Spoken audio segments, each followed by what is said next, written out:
Espero que estejam bem, em paz, com saúde. Sejam sempre muito bem-vindos aos nossos estudos, aos nossos encontros. Agradecendo a companhia de todos vocês. Que mais uma vez o estudo desta noite possa ser abençoado e que os bondosos benfeitores espirituais da nossa casa espírita possam passar pelo lar de cada um, levando a bênção confortadora do passe, acolhendo os espíritos necessitados de auxílio e trazendo com as leituras desta noite tantos ensinamentos e que esses ensinamentos possam encher nosso coração de paz, de esperança, de coragem, em tantos exemplos. Este livro é de grande importância, por isso a nossa atenção a cada detalhe, a cada informação. Vamos ler sem pressa, sempre prestando bastante atenção na colocação das palavras, nos ensinamentos, porque só vamos ter uma ideia realmente da grandeza desta obra, talvez quando um dia, na espiritualidade, venhamos a conhecer de fato. Então, mais uma vez, agradecendo a Deus, agradecendo pela companhia de vocês. A Jo Roque não pode participar esta noite, então, Lenita, ao invés de fazer a prece final, você pode fazer a prece de abertura para nós, fazendo um favor? Claro. Boa noite a todos. Boa Sejam noite. todos bem-vindos.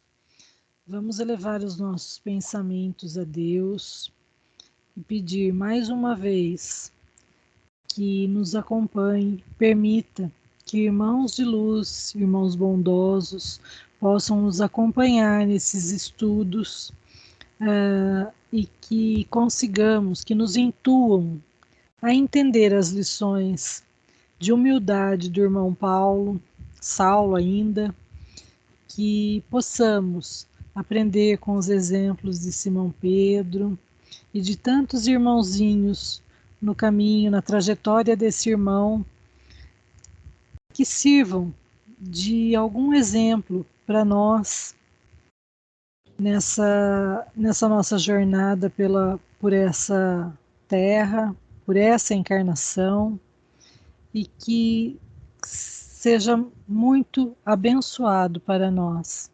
Fica conosco, Senhor, nos acompanha, que assim seja. Muito bem, esse já é o nosso encontro de número 43, estudando Paulo e Estevão. Então, eu vou voltar lá no Skype para fazer aquela troca de tela e começando, então, a projeção do texto para hoje.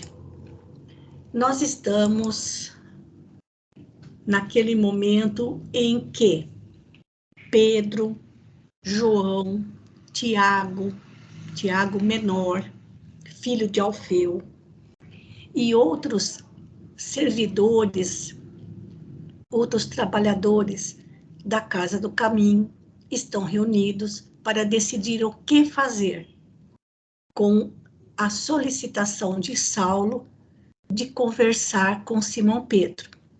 Lembrando que ele foi para a Casa do Caminho em estado espiritual e físico bastante abatido. Ele foi atendido por um dos servidores da casa, chamado Prócoro, que ficou muito impressionado com a aparência de Saulo. E à noite, Simão Pedro, convocou uma reunião entre os servidores da casa para decidir o que fazer. E nós paramos justamente neste último parágrafo, é um parágrafo até um pouco compridinho, onde Pedro, representando sempre a bondade, o bom senso, um espírito de conciliador, porque Tiago menor era extremamente aferrado à Torá, E Nicolau, um outro que também fazia parte do grupo agora, outros discípulos foram chegando, também não era muito favorável a receber Saulo na Casa do Caminho, de novo. E, claro, pela sua ascendência moral e espiritual, a palavra final era de Simão Pedro. E ele diz, nesse último parágrafo que nós lemos, ele destaca a necessidade da cooperação fraternal, porque olha o que ele fala nesse trechinho aqui, olha. Nada quis decidir sem o vosso concurso. O mestre nos ensinou que nenhuma obra útil se poderá fazer na terra sem a cooperação fraternal. Porque se ele fosse prepotente, ele determinaria, vou receber ou não vou receber Saulo. Mas ali, com essa colocação, com essa situação de fazer essa reunião, e como ele diz, nada quis decidir sem o vosso concurso. Então, todos ali podiam externar a sua opinião, mas sem querer e sem exigir que ela fosse acatada por todos. Era, assim, bastante democrático. E no finalzinho, onde eles compararam Saulo com um lobo vestido de ovelha, né? E Simão Pedro rebate, dizendo que até mesmo os cães mais ferozes são dominados por homens, às vezes, rudes, e que há sempre a possibilidade de se domesticar um espírito ainda propenso à maldade. E aí ele termina com essa frase, com esta pergunta: onde, pois, o Espírito que Jesus nos legou como sagrado patrimônio, se por temores mesquinhos deixássemos de praticar o bem? Então, o que ele quer dizer aqui, é: vamos receber Saulo, vamos ver o que ele tem para nos dizer. E vamos deixar que as coisas corram ao seu curso natural, mas sempre atentos e vigilantes, como ele lembra aqui o ensinamento de Jesus, a doçura das pombas e a prudência das serpentes. Olha lá, olha, o discípulo deve carregar consigo a doçura das pombas e a prudência das serpentes. Então, a fala de Simão Pedro, gente, mostra para nós a necessidade da fidelidade aos ensinamentos de Jesus aplicados ao dia a dia em todas as circunstâncias. E que, por um receio, às vezes sem fundamento, não se pode deixar de praticar o bem. E naquele momento, nada impediria de receber nada impediria a Casa do Caminho de receber Saulo e ouvir o que ele tinha para contar, certo? Então, é a partir daí que nós continuamos neste parágrafo. E vamos, de novo, Lenita, você também ia fazer parte da leitura. Eu tinha colocado a Jo Roque primeiro, mas então eu passo para você primeiro, e depois, na sequência da leitura, segundo a relaçãozinha que eu sigo aqui, que segue mais ou menos o lugar em que cada um ficava sentado nos estudos de quarta-feira lá na casinha de oração, depois da Lenita viria a Sônia. Então, se a Sônia pudesse preparar, se estiver tranquilo aí para você, Sônia, depois, então, da Lenita, você faz a leitura para nós, tá bom? Mas se não puder também, não se preocupe, que a gente vai passando para frente. Então, pode continuar, Lenita, a partir aqui do parágrafo 51. A palavra concisa do apóstolo, que foi Pedro, né, que disse acima, né, tivera efeito singular. O próprio Tiago, parecia desapontado pelas anteriores reflexões. Só um Em vão, momentinho, só um momentinho, Lenita, uma coisa que eu esqueci de comentar sobre o apóstolo Tiago. Esse Tiago é o Tiago menor, filho de Alfeu, era irmão do apóstolo Mateus. Esse Tiago, quando os guardas do Sinédrio, por ordem de Saulo, invadiram a casa do caminho, eles foram encontrar Tiago lendo a Torá de joelhos. E foi por causa disso que ele não foi preso. Porque ele perguntou, né, quando Saulo viu aquela cena, ele parou. Falei, opa, peraí, aqui tem gente que pensa com a cabeça no lugar certo. Porque esse Tiago estava com aquela postura de veneração à Torá. E ele ainda perguntou para Tiago qual era a relação dele com Jesus. E Tiago respondeu, não há nada na lei que me impeça de ter amizades. E com isso ele conseguiu se livrar de ser preso pela sua, vamos dizer assim, não sei se seria a palavra certa, fidelidade, mas ele era muito ainda com uma tendência ao judaísmo muito forte, tá? Então, eu queria lembrar disso daí, que a postura dele foi muito dura em relação a Saulo. Pode continuar. em vão, Nicolau procurou novos argumentos para formular objeções. Observando o pesado silêncio que se fizera, Pedro sentenciou serenamente: desse modo, amigos, proponho convidarmos Barnabé para visitar pessoalmente o doutor de Tarso, em nome dessa casa. Ele e Saulo não se conhecem, valorizando-se melhor semelhante oportunidade, porque, ao vê-lo, o moço tarsense nada terá que recordar do seu passado em Jerusalém. Olha a delicadeza de Pedro, Sim, né? exatamente. Que então, se ele está falando que está arrependido mesmo, se ele Uhum, vir um de nós, ele vai se lembrar das coisas que ele fez. Como ele não é, conhece Barnabé, ele não vai se lembrar de nada, porque ele não fez nada ainda contra Barnabé, sim. pessoalmente, né?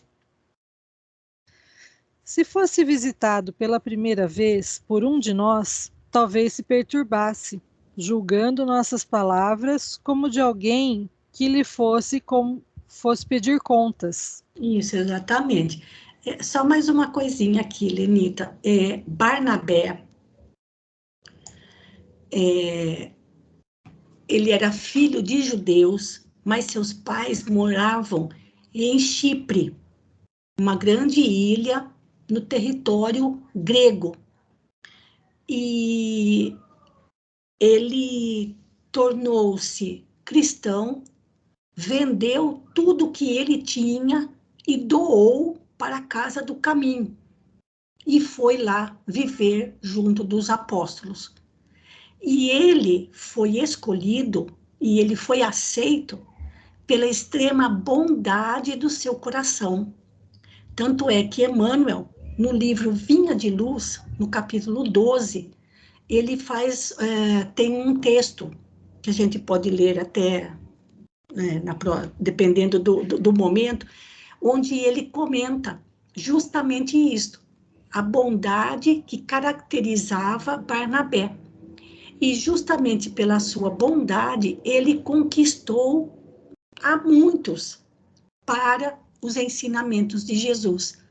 Então, Simão Pedro escolheu a pessoa certa, não só pelo fato de ele não ter conhecido Saulo, ele não estava ainda na casa do caminho quando Saulo foi lá para prender João e Tiago e Pedro, e além disso, ele também tinha uma formação grega, por ter nascido em Chipre, e era extremamente bondoso, como a gente vai ver na visita que ele fez para Saulo. Então, mais uma vez aqui, certa vez perguntaram para Chico Xavier, na opinião dele, qual de tantos personagens que aparecem nesse livro qual ele achava que mais se destacava. A pessoa que fez a pergunta falou assim, seria Saulo? Ele falou, não, é Pedro, é Simão Pedro. Porque aqui nós estamos conhecendo o outro Simão Pedro, o Simão Pedro apóstolo. E a gente já vê aqui um bom senso, um discernimento, uma lógica amorosa, sempre baseada como você disse, na delicadeza dos sentimentos. Muito lindo isso. Pode continuar, Lenita, aqui, ó. João aplaudiu. João aplaudiu a ideia calorosamente, em face do bom senso que as expressões de Pedro revelaram. Tiago e Filipe mostravam-se satisfeitos e tranquilos. Combinou-se a diligência de Barnabé para o dia seguinte. Aguardariam Saulo de Tarso com interesse. Se, de fato, sua conversão fosse real, tanto melhor. Certo. O diácono de Chipre, que é o Barnabé... Diácono é o servidor da Casa do Sim. Caminho, né? Não tem nenhuma denominação religiosa de hierarquia aqui, tá bom, gente? Porque a gente encontra essa palavrinha diácono pelas igrejas afora, não tem nada a ver. Então, o diácono de Chipre é Barnabé. Pode continuar. Destacava-se por sua grande bondade, sua expressão carinhosa e humilde. Seu espírito conciliador contribuíam, na igreja, para a solução pacífica de todos os assuntos. Com um sorriso generoso, Barnabé abraçou o ex-rabino, pela manhã, na pensão em que ele se hospedara. Nenhum traço da sua nova personalidade indicava aquele perseguidor famoso que fizera Simão Pedro decidir a convocação dos amigos para resolver o seu acolhimento.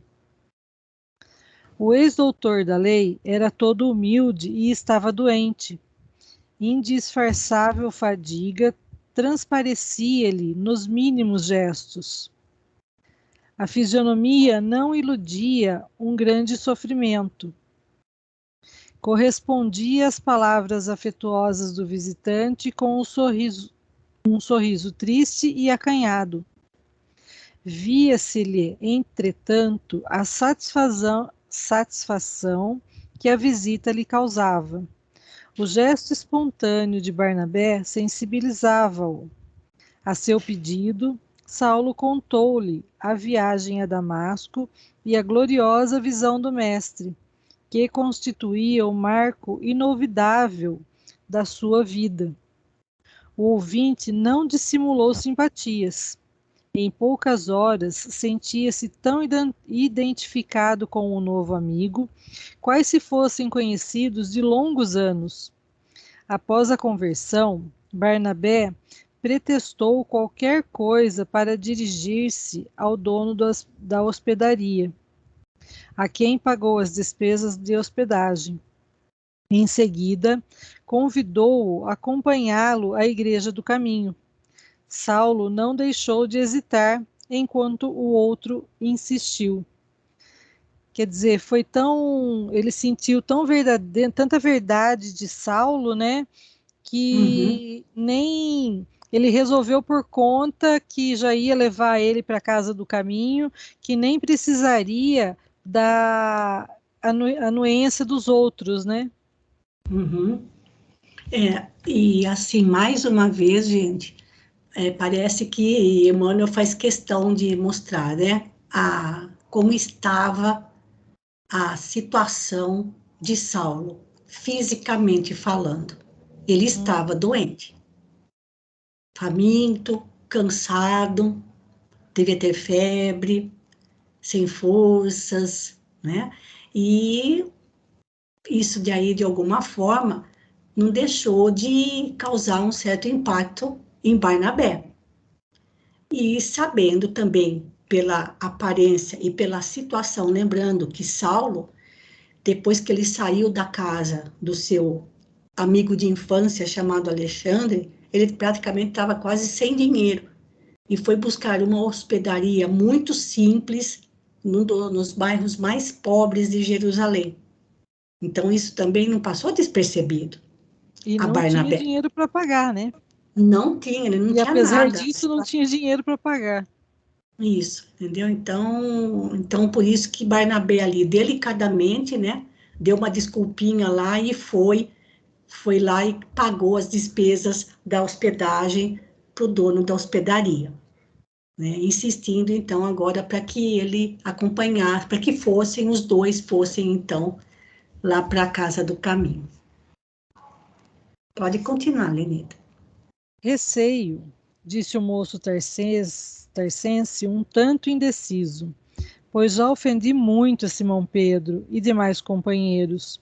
Só por acréscimo da misericórdia do Cristo, consegui uma réstia de luz, para não perder totalmente meus dias.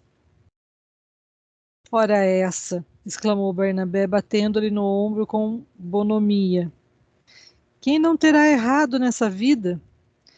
Se Jesus nos tem valido a todos, não é porque mereçamos, mas pela necessidade de nossa condição de pecadores. Pois é, né? Então, né? Então, né? Em poucos, Se eles se colocavam assim, imagina nós, né? Então vamos então, lá. em poucos minutos, encontravam-se a caminho, notando o emissário de Pedro o penoso estado de saúde do antigo rabino. Muito pálido e abatido, parecia caminhar com esforço. Tremiam-lhe as mãos, sentia-se febril. Deixava-se levar como alguém que conhecesse a necessidade de amparo. Sua humildade comovia o outro, que a seu respeito ouvira tantas referências desairosas. Gente, vejam como tudo é providencial. Mesmo se Saulo tivesse chegado na casa do caminho, no esplendor do vigor físico, e dizendo que tinha visto Jesus e tinha se modificado, alguém acreditaria? De Era forma, necessário se nesse que, estado já não estavam acreditando, né? sim, A olha, mas se ele primeira tivesse visita. chegado no seu vigor físico, bem vestido, como ele era antes, seria muito difícil convencer de que ele realmente estava modificado. Uhum. Era necessário que ele chegasse na casa do caminho nesse estado físico e emocional e quer dizer, espiritual ele já era aquela fortaleza, mas emocionalmente e fisicamente ele estava muito abatido.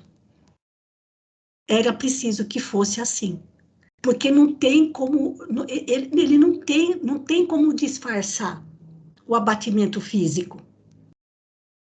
Então seria uma prova de que realmente as coisas tinham sido muito difíceis para ele depois da visão de Jesus em Damasco.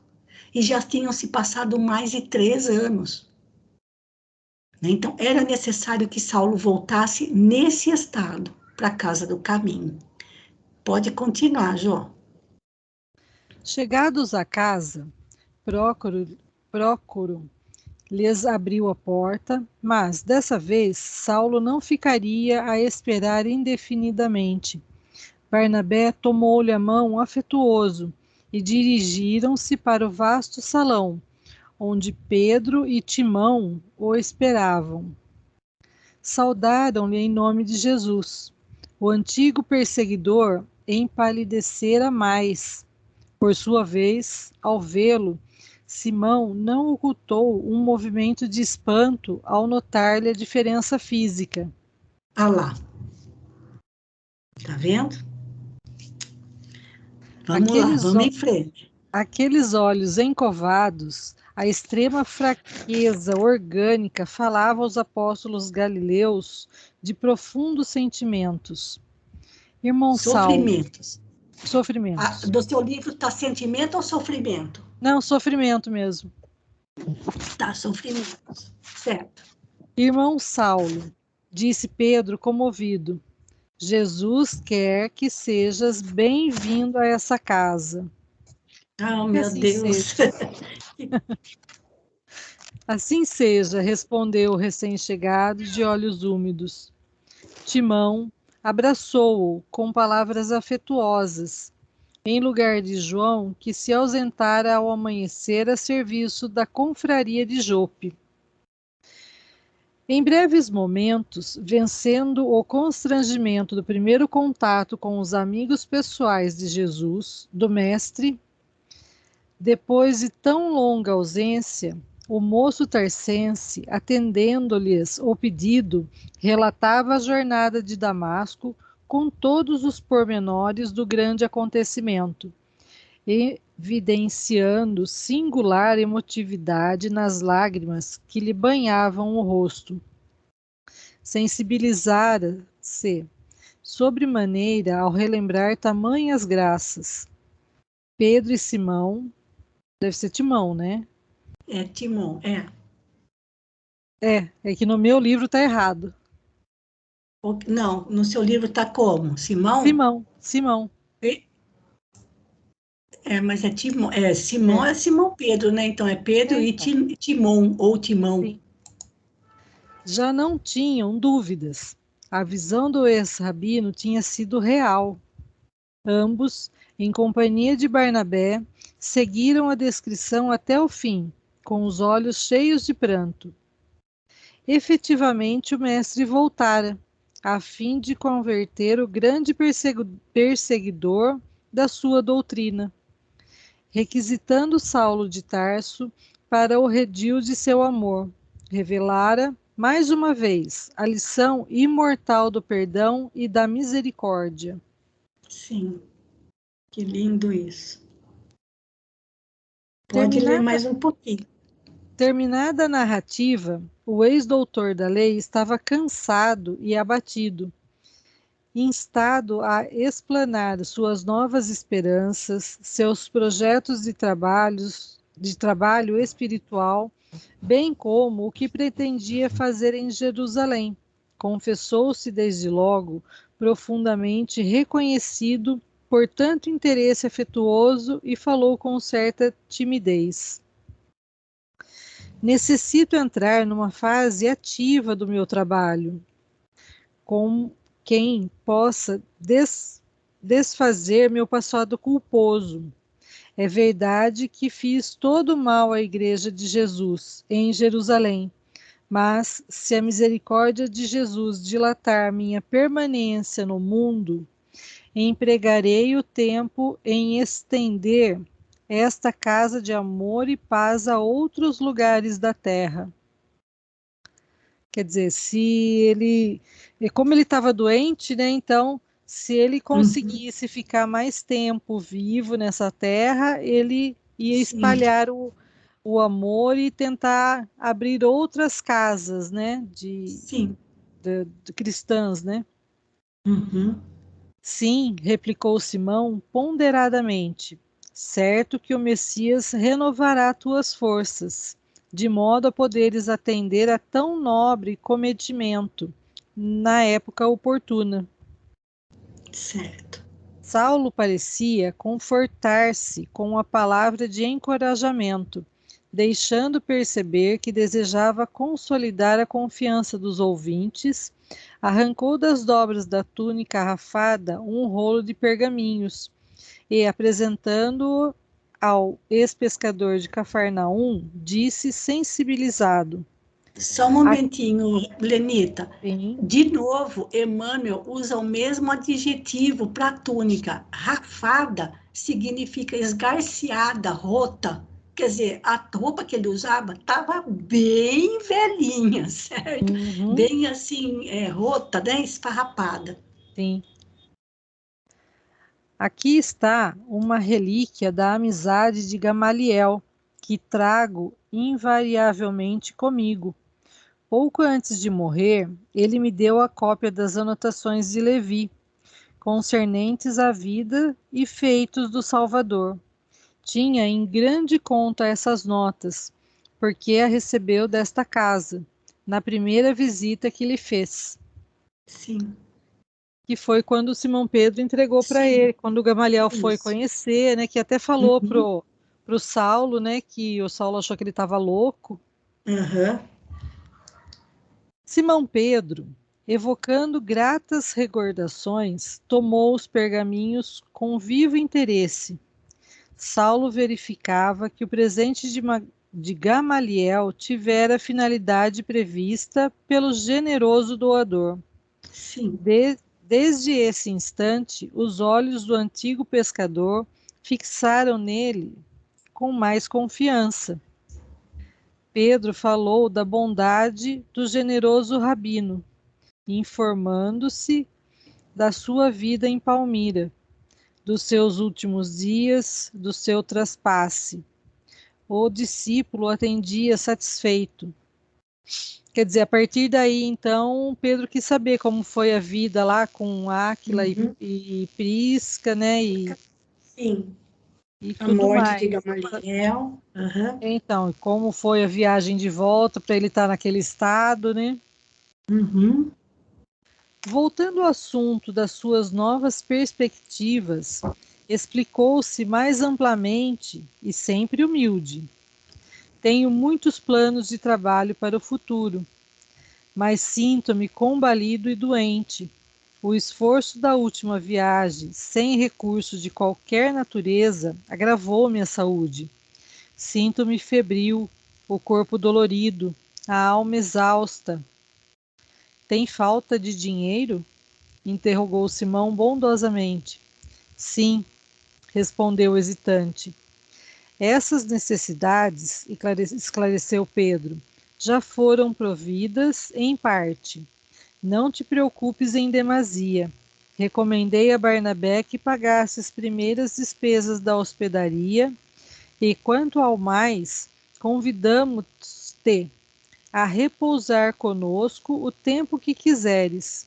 Esta casa é tua, é também tua. Usa de nossas possibilidades como te aprouver. O hóspede sensibilizou, recordando o passado. Sentia-se ferido no seu amor próprio, mas, ao mesmo tempo, rogava a Jesus o auxiliasse para não desprezar as oportunidades de aprendizado. Aceito, respondeu em voz reticenciosa, revelando acanhamento. Ficarei convosco enquanto minha saúde necessitar de tratamento. E como se tivesse extrema dificuldade em acrescentar um pedido ao favor que aceitava, depois de longa pausa em que se lhe anotava o esforço para falar, solicitou comovedoramente. Caso fosse possível, desejaria ocupar o mesmo leito em que Estevão foi recolhido generosamente nessa casa. Ele queria né, desde as reminiscências de Estevão para Sim. purgar tudo, acho, né? Sim. Barnabé e Pedro ficaram altamente emocionados. Todos haviam combinado não fazer alusão ao pregador massacrado sobre os apupos e pedradas. Não queriam relembrar o passado perante o convertido de Damasco, ainda mesmo que sua atitude não fosse essencialmente sincera. Aí, Sim. de novo, a delicadeza de Pedro e dos Certo. outros, né? Isso. Que, Uhum. mesmo que ele esteja mentindo, mesmo que ele seja o lobo em pele de cordeiro, não vamos falar Certo. nada. Deixa Isso. ele, vamos ver o que ele quer, o que. Ele não precisa lembrar disso, né? Vamos Certo. Ah, promover o perdão, né? isso. Lenita, já são 8h05 e o próximo parágrafo é bem comprido, então já vou Ok, passar a leitura para a Sônia, tá bom? ok. Tá? Muito obrigada, Eu viu? que agradeço. Sônia, tá tudo tranquilo aí para você? Ai, sim, sim. Dá 2 segundinhos, que agora que eu vi que tá acabando a bateria. Vai lá, então, carregar. 2 segundinhos.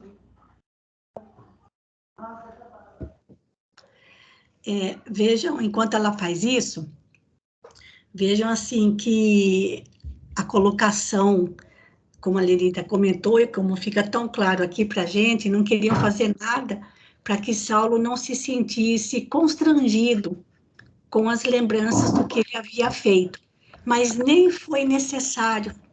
Mas essa postura deles nem foi necessária, porque o próprio Saulo estava buscando por si mesmo repassar por tudo aquilo que ele havia feito.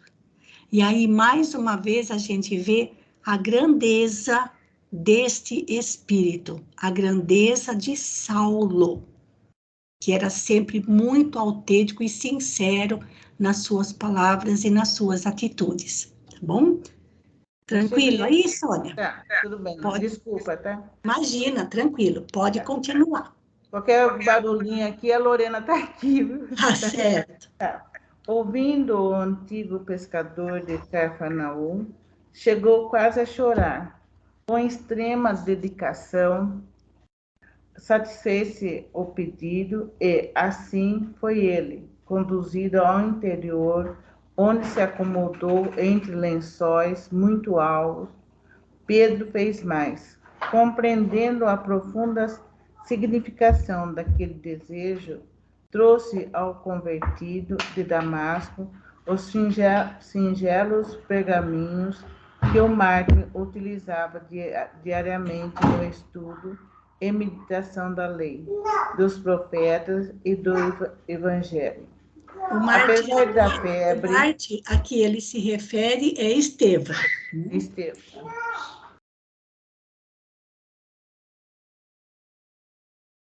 Aqui, Sônia, ó, apesar da febre... Sônia, precisa abrir seu microfone, ficou fechado. Fechou, não vi. Apesar da febre, Saulo regozijou-se, tomado de profunda comoção, nas passagens prediletas dos pergaminhos sagrados, leu o nome de Abigail, grafado diversas vezes. Nossa, ele recordou Abigail agora, né? Pois é. Ali estavam frases peculiares à dialética da noiva amada, datas que coincidiam perfeitamente com as suas revelações íntimas, quando ambos se entretinham a falar do passado no pomar de Zacarias. A palavra Coríntio era repetida muitas vezes. Aqueles documentos pareciam ter uma voz. Faltava-lhe ao coração de um grande e santo amor fraterno. Ouvia em silêncio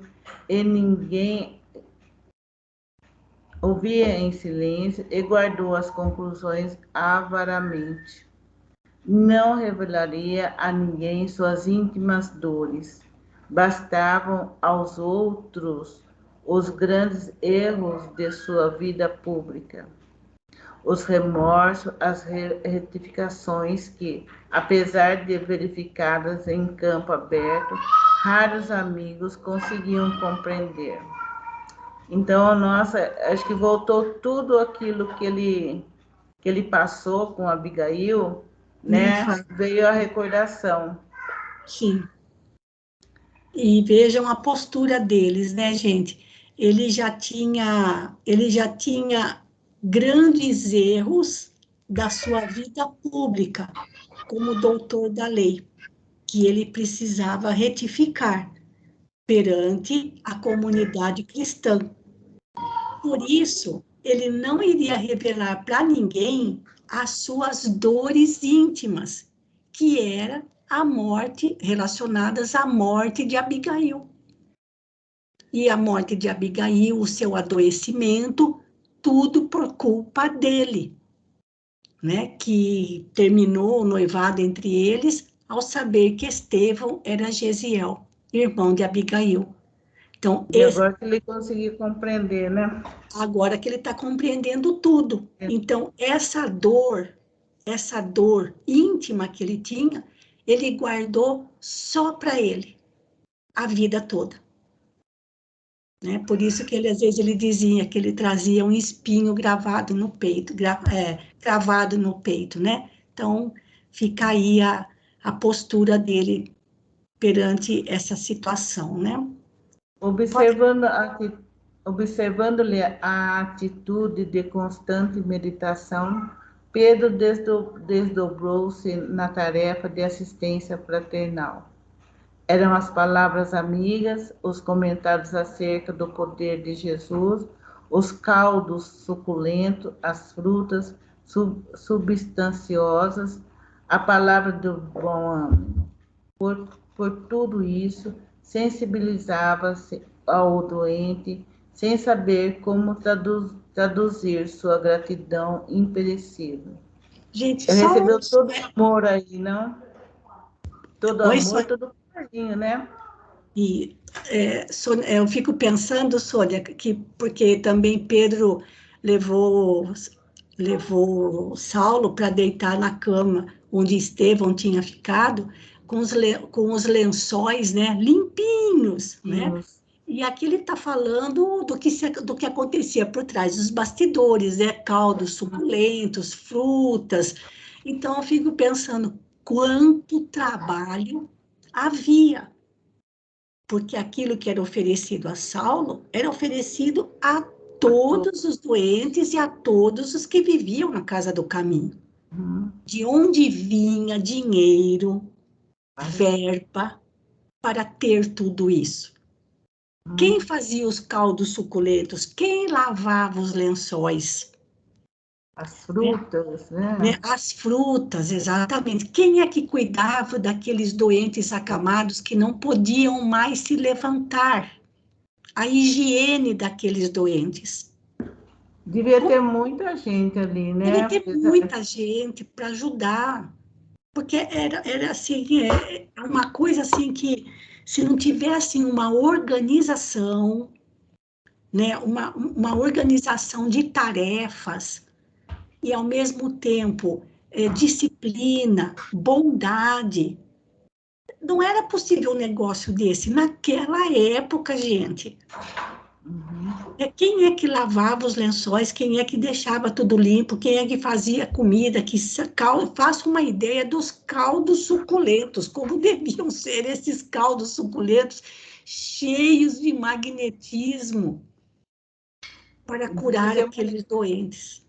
Uma equipe muito boa, né? Uma equipe, exato, e Escondidinho, né? E todo meio escondido.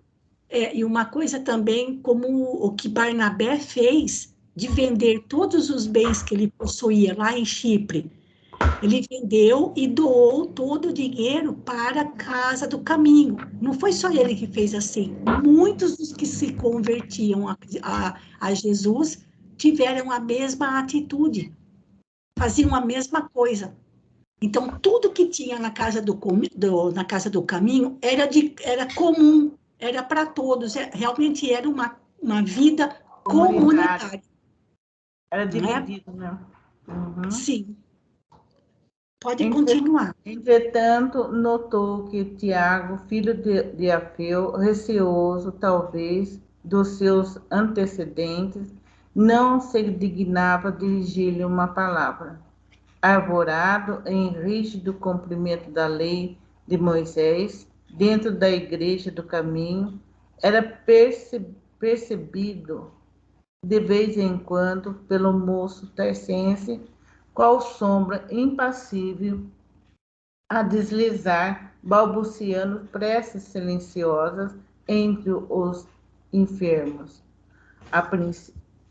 Quem fazia as preces era o... Tiago, esse Tiago aqui, né? filho de Alfeu, que era realmente aficionado pela lei de Moisés, a Torá. E vejam e olha o que mais ele fazia, gente. rígido cumpridor da lei dentro da igreja do caminho. Vejam que contraste. Era discípulo de Jesus, mas era rígido cumpridor da Torá, das leis da Torá, dentro da igreja do caminho. Ele não ficou contente com Saulo. O Saulo. Não, não.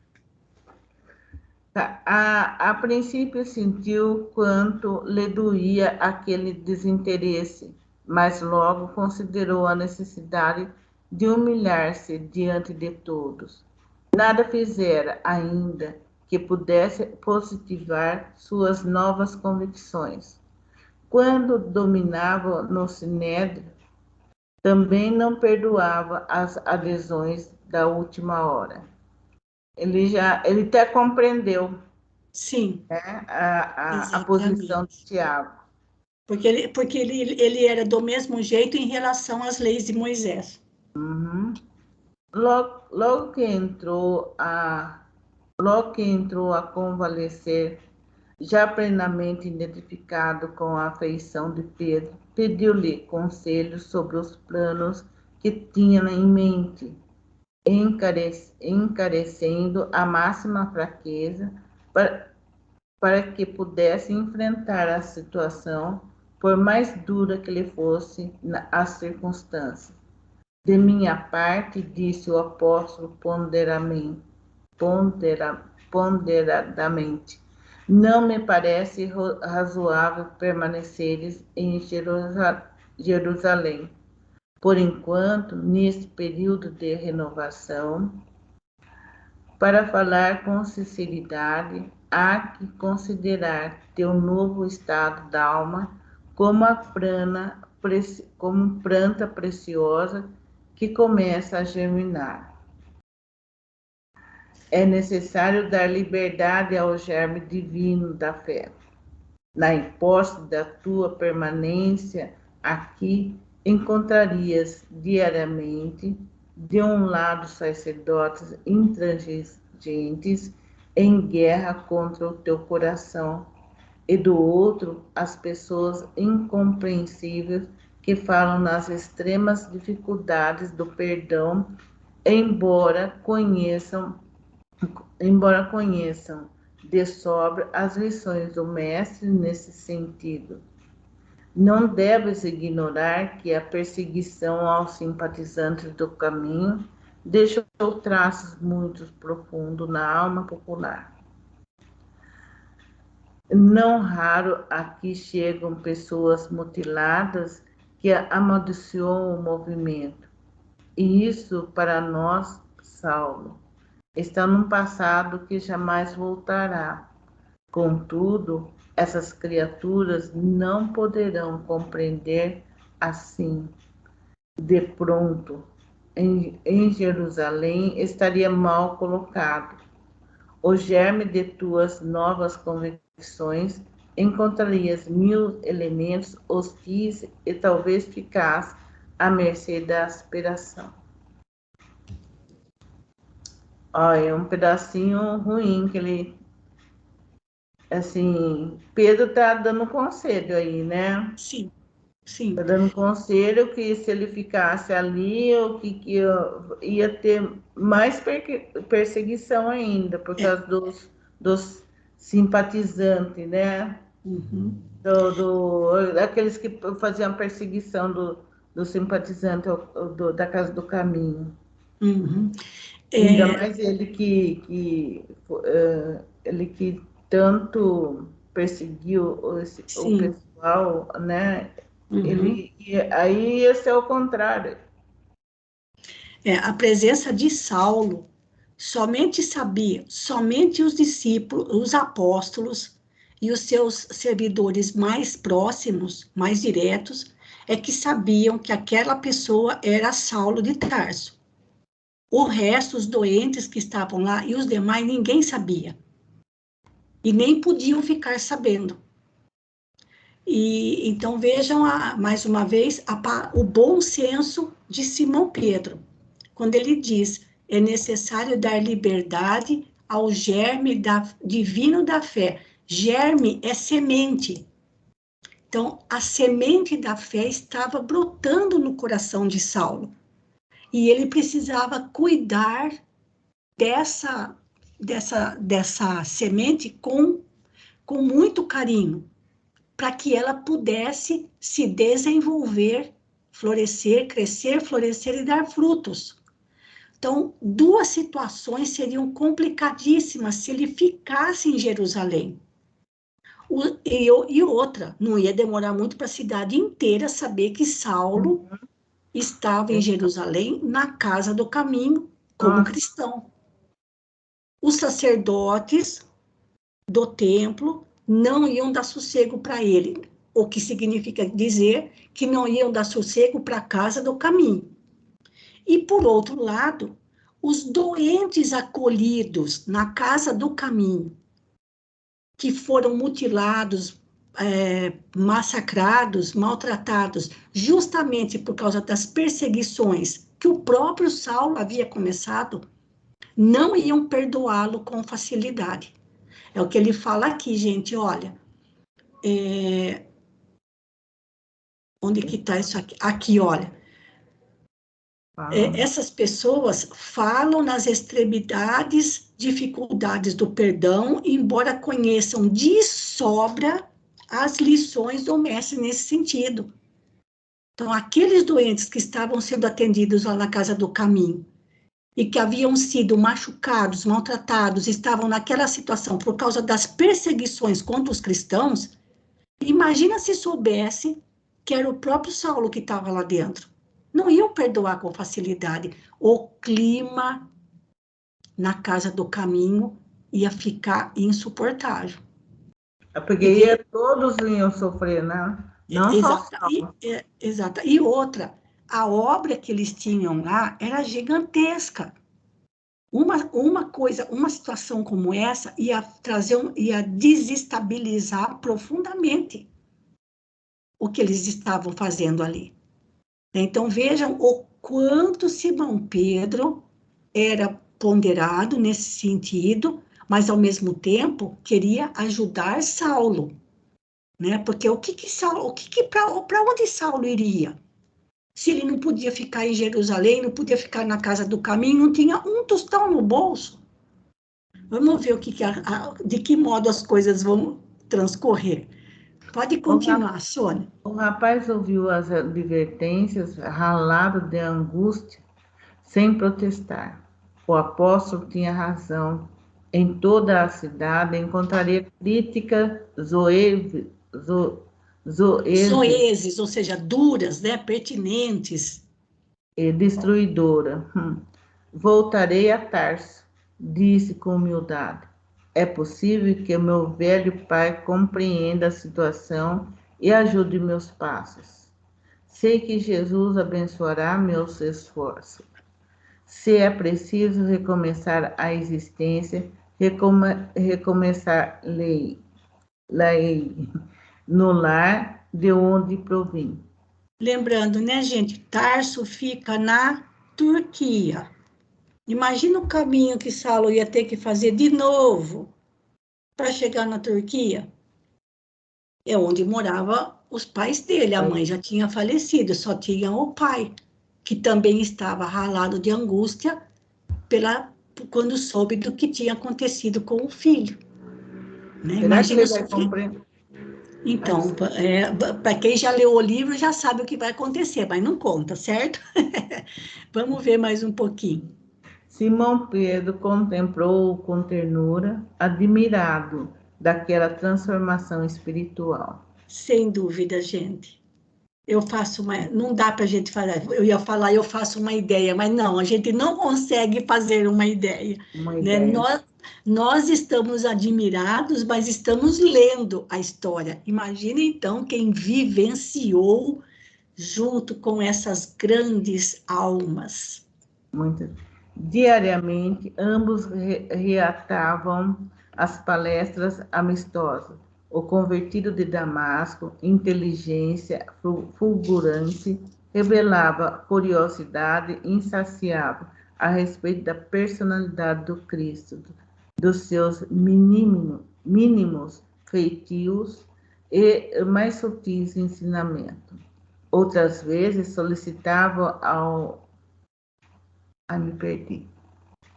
Aqui, ó. Outras vezes solicitava ao ex-pescador todos os informes possíveis sobre Estevão, regozijando-se com as lembranças de Abigail.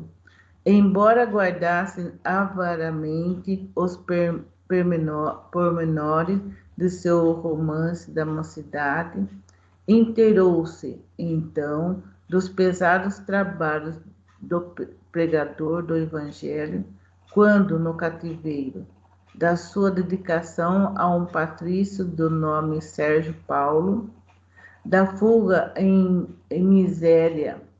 miserável estado de saúde no porto palestinense, do ingresso na Igreja do Caminho como indigente, das primeiras noções do Evangelho e consequente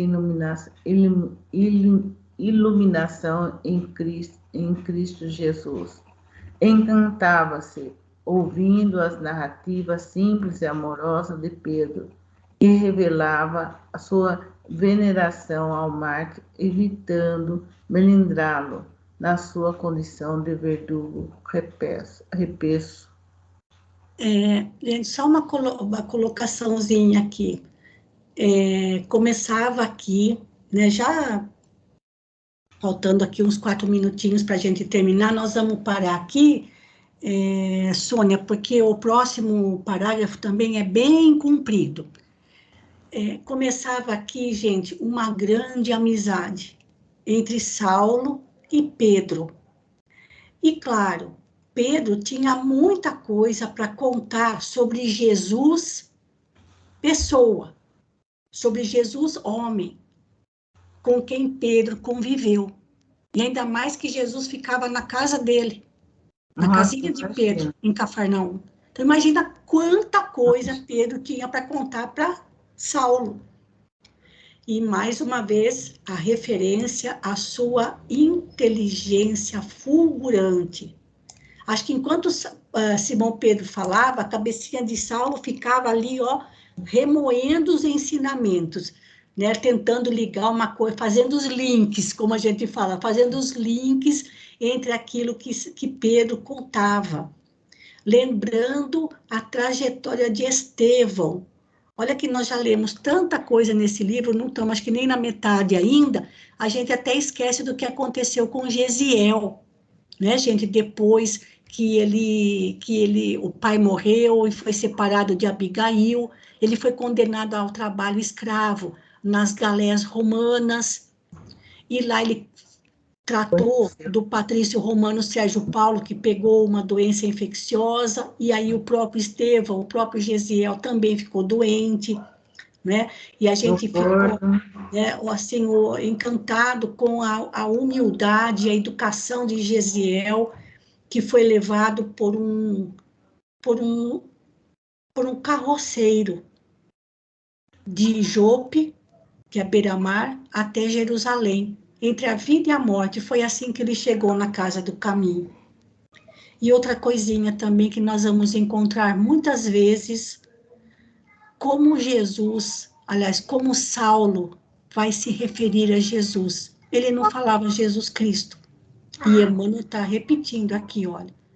Ele se referia ao mestre como Cristo Jesus. Mas a gente vai contar por quê no nosso próximo encontro. Nós paramos aqui, então, Sônia. Obrigada pela sua leitura, viu? Ai, De muito ter quebrado o galho. Tá? E quem tiver curiosidade para saber o que vai acontecer, pode continuar lendo o livro em casa. Que a gente tem hora que a gente não aguenta e dá vontade de continuar lendo, né, gente? Então, aproveitando, Sônia, por favor, você faz a prece final para nós. Vamos agradecer, né? Vamos agradecer por esses momentos, por essas leituras tão amorosas, né? Em que trouxe ensinamento, que traz e trouxe ensinamento para todos nós. Assim, a dedicação, o amor, cada um desses apóstolos que deixou um caminho tão lindo para cada um de nós, né? E que Jesus também, muito amoroso, só ensinamento que foram deixados para que a gente chegasse até nossos dias de hoje. E esse livro só nos traz boas lembranças. Obrigado a esses grandes apóstolos. Obrigada, Jesus. Obrigada, Saulo. Só temos que agradecer mais uma vez. Muito obrigado.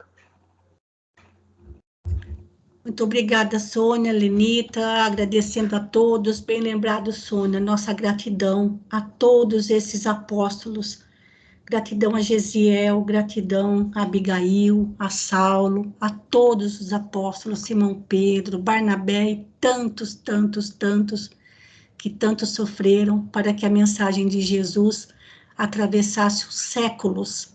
E só hoje, só nesta encarnação, é que decidimos realmente a mudar o rumo da nossa história dentro do Evangelho. Muito obrigada a todos, uma boa noite, bom descanso e até sexta-feira, se Deus quiser.